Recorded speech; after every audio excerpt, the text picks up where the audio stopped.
living with my dad. We live out in the country, which is nice.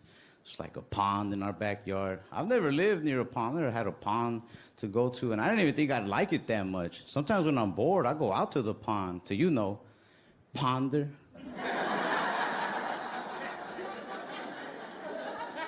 That joke is real funny to me because you paid money for it.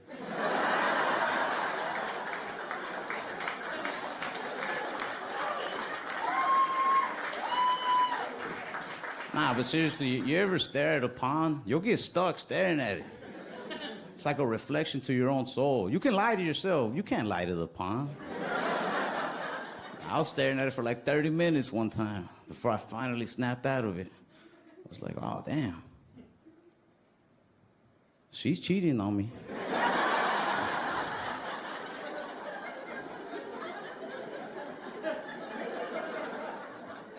I think my favorite part about living in the country is like driving to the country. The roads are real empty. It's real dark at night. You can see the stars shine really bright. That's like the perfect time on those late night drives. It's a perfect time to like turn up a little music, spark up a little joint. It's so chill. It's so relaxing. But the police will ruin it. This cop started driving behind me. I got nervous. I put my joint out. I put 2 hands on the wheel. Then I was like, nah, too suspicious. Play it cool.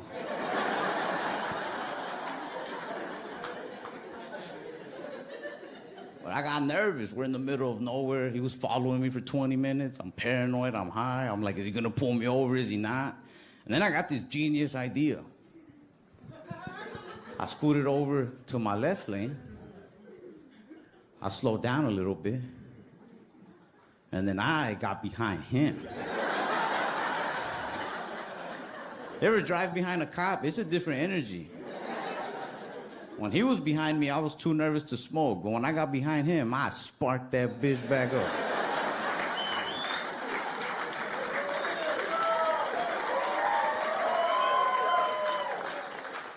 I was like, where you gonna go? You're in my world now. I started yelling out Denzel lines from Training Day. I was like, Officer Hoyt, it's not what you know, it's what you can prove. He was scared, man. I could tell he was shook by the way he was driving. Like, why are you swerving like that, man? He tried going to his left lane. I was like, I know that one. I wasn't gonna let him get away. I wanted him to feel the fear that I felt. He tried getting off the highway. I'm like, that's my exit too. Let's go. He did a U-turn. I was like, yeah, I did forget something, actually. I followed him all the way back into the city. He took a left, I took a left. He took a right, I took a right. I'm like, where are you going, man? You gotta run out of gas eventually. I had another joint ready. I never run out of gas.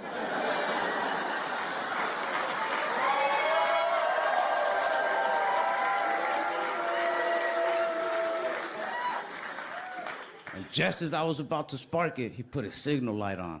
I was like, where are we going? And I looked, it was the police station. I was like, fuck, it's a trap, it's a trap. He was 2 steps ahead the whole time.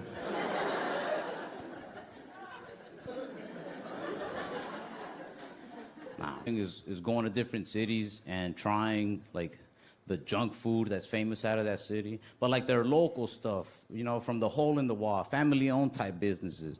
That's where the best junk food always comes from. I've also noticed that every city's the same in the fact that the best junk food always comes from the ghettoest neighborhoods. It's weird. It's like the more people that have been shot in a place, the better the food gets. I don't even think it's anything they do to the food in particular. I think it's just the fear. Like, knowing you can get shot at any second, it makes you savor it more. You're like, this might be my last. Sometimes I'll be having so much fun, I'll drop my guard, and then I'll eat food that's so good, it'll remind me to stay on my toes. It's like 2 a.m., you leave the bar, you go to some late-night burger spot, you're just like, damn, this burger's good. A little too good.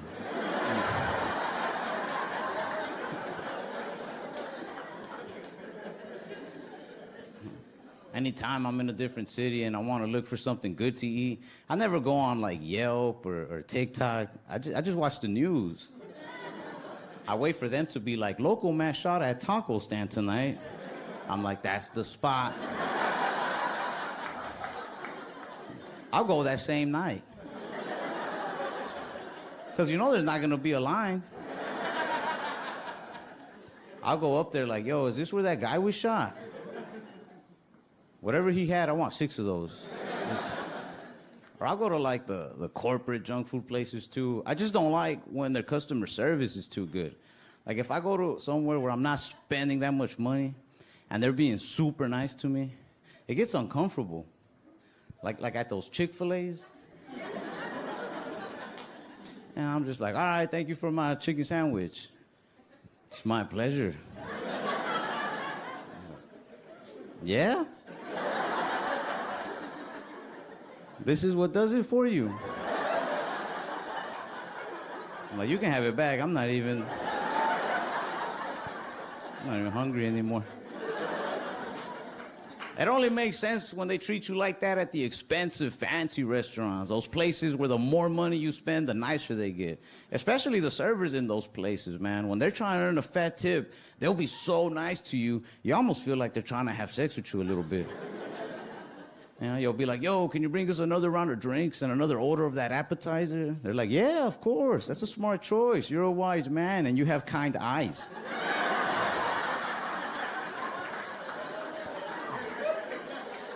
I'm a sucker for it too. I'll be like, yeah, I do all right. Here's more gratuity.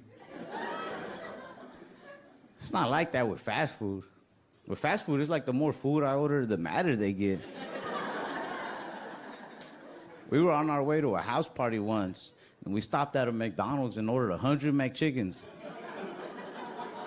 I could see the cook behind the counter. He had this look on his face where you could tell he didn't want to have sex with me at all.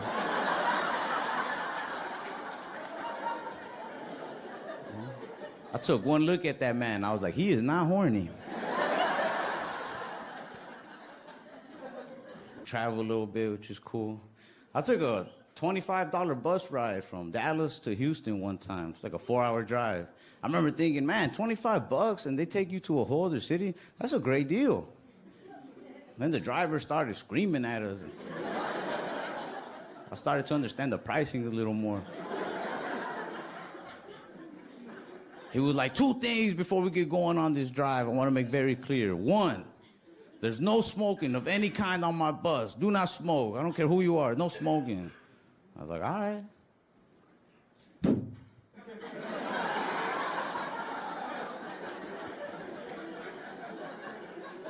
He's like, 2nd, nobody gets naked on my bus. That's when I was like, I overpaid for this trip.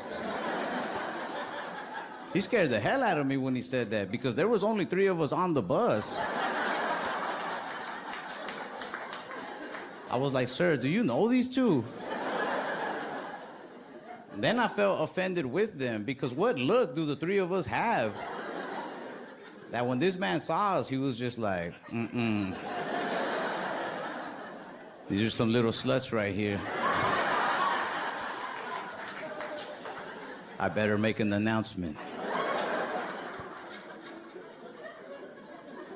Like, I'm grown, man. You don't have to tell me to not get naked on a bus. I'm not just gonna do that. That's what I told myself. But I'll be honest, like 20 minutes into that ride, I was sitting there like, don't get naked on the bus. I looked back at those other 2 guys, I was like, hey, he can't tell us what to do with our bodies.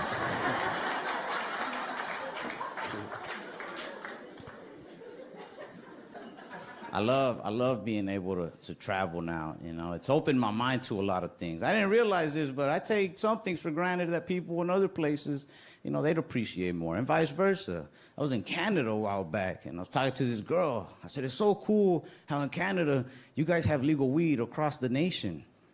And she was like, you don't know what the fuck you're talking about.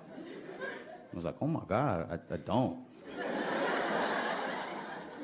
She said, where are you from? I said, I'm from Texas. She was like, you see, in Canada, we need to be more like Texas because y'all have guns. We need guns. I need a gun. I was like, I think you'll be all right. I think you just need somebody to talk to. She was like, you don't get it, you know? We don't all want legal weed, because what a lot of people don't see is that when Canada legalized weed, it came with a lot of bullshit. They gave the police more power. Now they can pull you over, search you for no real reason at all. They treat you bad. There's been an increase in police brutality cases, and she's going on. And I don't know if that stuff is true, but even if it is, it's like unfair treatment as a trade-off for legal weed. I'd take it. Right? I was like, look, it sounds to me like what you're going through, it don't sound that bad. It feels like if you grew up in a household with like very strict but polite parents. They treat you right, but they don't let you smoke. And then one day, these parents were like, all right, you can smoke weed in this house, but also, we're gonna start hitting you now. I'd be like, all right, as long as I'm high when you're hitting me, we'll literally go hit for hit.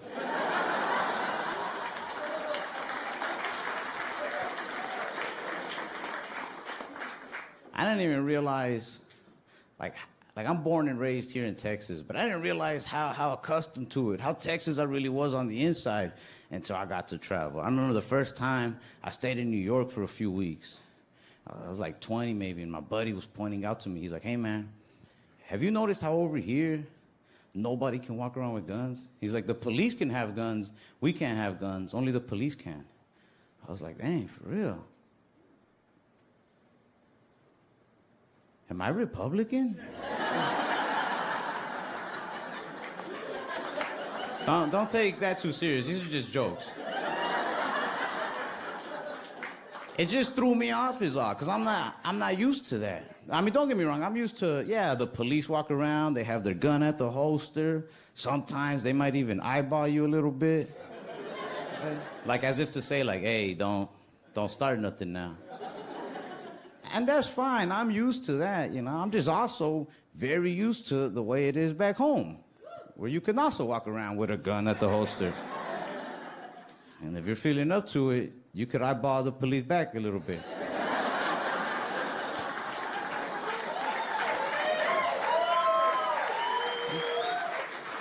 You'd be like, hey, you neither now. I remember they used to teach us that in school. It's called checks and balances.